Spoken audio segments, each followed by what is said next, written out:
bunch of people who saw my Generative AI is a Supervillain video asked me to make some kind of print version that they could hand out and share with their friends. Here we go.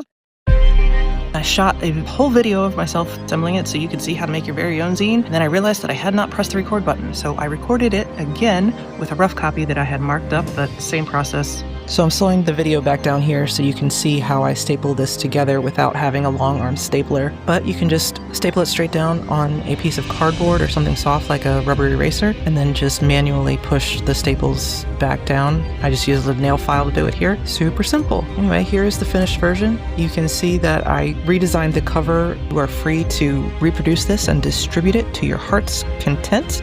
I put a little preface in here with some frequently asked questions. We have each of the supervillains from the original video with a little mini essay about how they are a perfect metaphor for generative AI. I did add a new one, the Beldam from Coraline, who is a perfect villain for how generative AI warps your sense of reality. And then at the end, I added an action plan with some different tips that you can follow if you want to advocate against generative AI on your own, in the community, in the workplace, and in the political sphere.